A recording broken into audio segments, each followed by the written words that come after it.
Sobat BTKA, kita bertemu dalam komunitas yang sama-sama takut akan Tuhan di buku BTKA Jilid 13. Bersandar pada hukum-hukumnya yang lebih indah daripada emas, bahkan daripada emas tua. Benar, emas itu lambang kehidupan yang mewah, menjadi salah satu ukuran untuk menentukan kekayaan manusia. Serta lebih manis daripada madu, bahkan daripada madu tetesan dari sarang lebah. Madu adalah salah satu kebutuhan dasar manusia, merupakan sumber karbohidrat yang memiliki kandungan fruktosa dan glukosa. Berarti firman Tuhan itu yang paling diperlukan. Benar, namun hanya berlaku apabila Roh Kudus rela bekerja dalam diri seseorang. Kita bersyukur diajarkan firman-Nya setiap hari dan kita akan mengikuti perjalanan Yesus beserta murid-muridnya ke Yerusalem. Dalam peristiwa perjamuan Paskah terakhirnya, yaitu saat dimana ia akan menderita dan mati. Yuk kita perhatikan.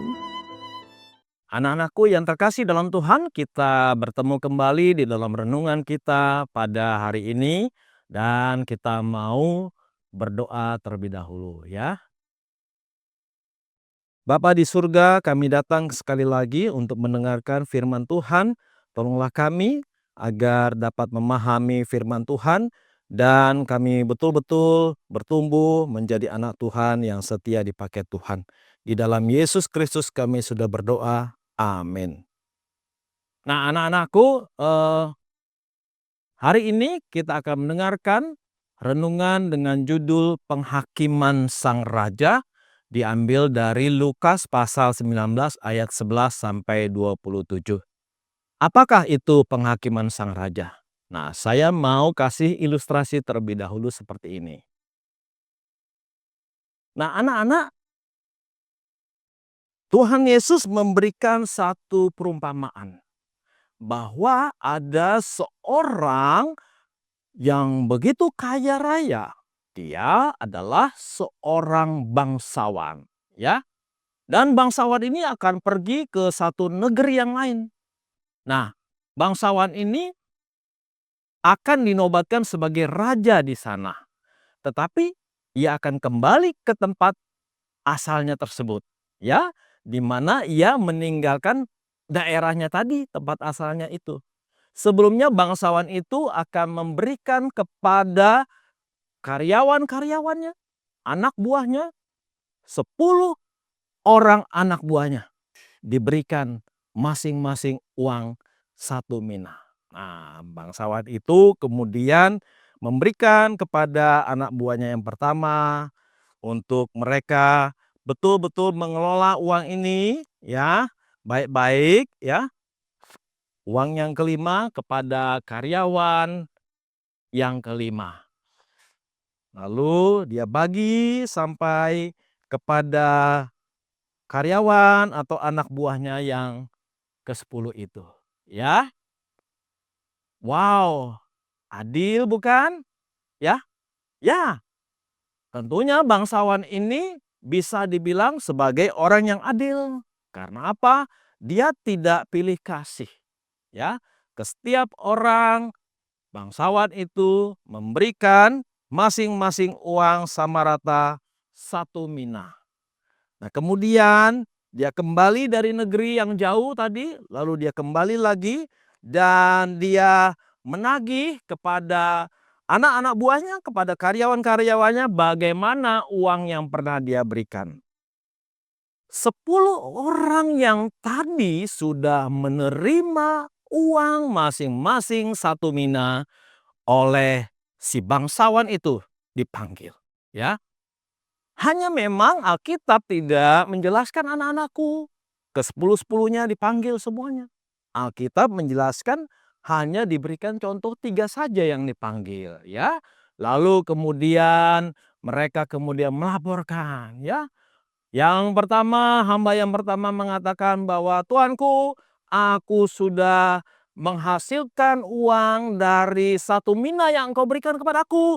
Maka inilah 10 mina aku kembalikan kepadamu. Lalu hamba yang lain kemudian datang, lalu memberikan pertanggungjawaban kepada bangsawan tersebut, ya, yang sudah kembali lagi, lalu mengatakan, "Tuanku, ini uang 1 mina yang sudah Tuhan berikan, sudah berlipat kali ganda Tuanku. Puji Tuhan, ini ada 5 mina yang kukembalikan kepada Tuanku." Lalu kemudian ada satu lagi karyawan anak buahnya yang membawa uang yang dulu pernah diberikan si bangsawan itu sebesar 1 mina dan mengatakan kepada bangsawan tersebut, "Tuanku, ini dulu Tuhan pernah memberikan kepada saya 1 mina, maka ini sudah kusimpan baik-baik Tuhan, dan ini sekarang kukembalikan kepada Tuhan, karena Tuhan memberikan seperti itu, ini saya kembalikan." Nah, anak-anak yang terkasih dalam Tuhan, hamba yang menghasilkan 1 mina itu kemudian dikecam oleh si bangsawan tersebut sebagai seorang tuan, sebagai seorang pemimpin atas mereka. Tuannya sangat marah sekali, dia kesal sekali, dia murka sekali kepada hamba itu sebagai karyawan yang diberikan uang 1 mina. Lalu kemudian dia memanggil para pelayan-pelayannya yang lain, penjaga-penjaga dipanggil untuk menangkap hamba yang hanya mengembalikan uang yang sudah diberikan itu seperti apa adanya. Kenapa? Kenapa sampai Tuhan itu marah, anak-anakku? Nah, disinilah kemarahan dari sang bangsawan itu adalah karena si hamba itu dianggap adalah contoh yang tidak baik. Dia dianggap gagal untuk membuat uang itu dan mengembangkan uang itu dengan produktivitasnya, anak-anak. Artinya apa? Si hamba ini adalah orang malas yang tidak mau bekerja, yang tidak mau mengupayakan agar uang yang dipercayakan oleh si tuannya itu akan dikembalikan berlipat kali ganda. Nah, ini adalah contoh sebetulnya anak-anak bagi murid-murid Yesus yang diajarkan oleh Tuhan Yesus. Ya, bukan hanya 12 murid, tetapi murid-murid yang lain yang begitu banyak, termasuk kita, anak-anakku sekalian. Kita adalah murid-murid Yesus. Kita diberikan oleh Tuhan Yesus berbagai macam hal, ya, yang dititipkan kepada kita, ya. Supaya apa? Supaya kita bisa mengembangkan apa yang diberikan oleh Tuhan kepada kita. Itu adalah anugerah, itu adalah kasih karunia. Misalnya contoh adalah kita punya uang, kita punya harta, ya, kita punya kepandaian berpikir, kita punya bakat. Itu semua adalah titipan dari Allah kepada kita untuk bisa kita pertanggungjawabkan, sehingga ketika nanti anak-anakku kita kembali ke surga, kita kembali kepada Allah dan Allah menanyakan, "Apa yang sudah engkau perbuat?" Maka kita bisa mengatakan, "Tuhan, aku sudah berbuat ini loh. Tuhan, aku sudah melakukan itu loh. Tuhan, apa yang Tuhan berikan kepadaku, aku sudah berlipat ganda dan sudah berproduksi." Nah, anak-anak, Yesus ingin kita mengembalikan semua yang sudah Yesus berikan kepada kita dengan berlipat kali ganda. Amin. Ya, bukan hanya kita diam, berdiam diri. Tuhan tidak suruh kita untuk hanya diam dan berdoa. Nah, kalau kita rajin berdoa, kita berharap, "Tuhan, aku ingin lebih mengembangkan bakatku." Tapi kita hanya berdoa. Tapi kita tidak mencoba melayani Tuhan, maka bakat kita tidak akan berkembang.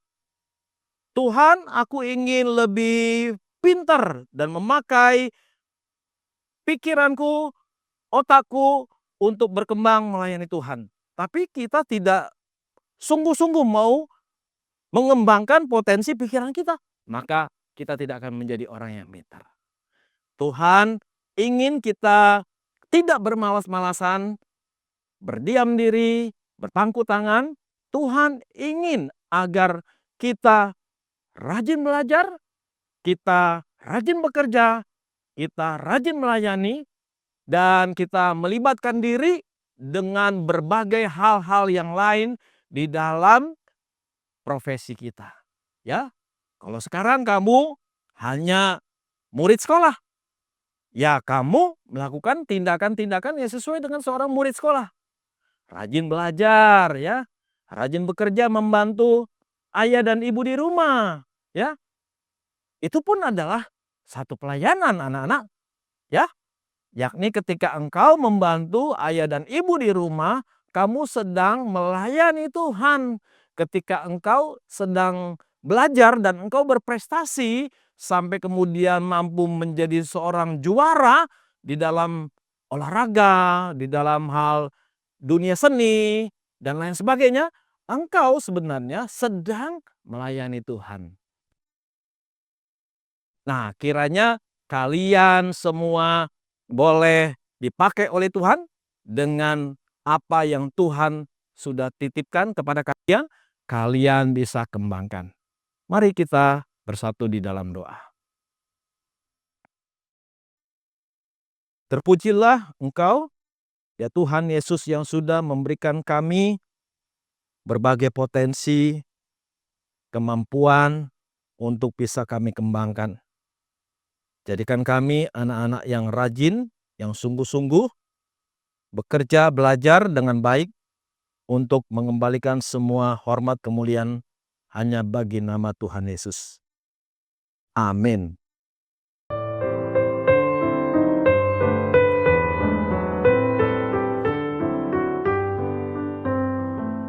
Sama seperti murid-murid, Mama juga salah paham tentang kerajaan Allah.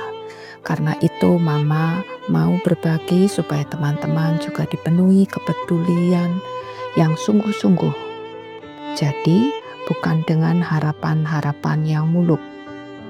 Jadi harusnya bagaimana? Sang Guru Agung akan pergi dengan meninggalkan kerajaannya, dan ketika berpisah ia memberikan masing-masing satu mina yang merujuk pada segala karunia yang dicurahkan kepada rasul-rasul Kristus serta kemampuan yang mereka miliki untuk melayani kepentingan Kristus di dunia. Perumpamaan ini juga menuntut kerendahan hati, karena sebenarnya kehormatan yang mereka peroleh di dunia ini hanya sebagai pedagang miskin yang harus berjuang dan menderita untuk menghasilkan sesuatu.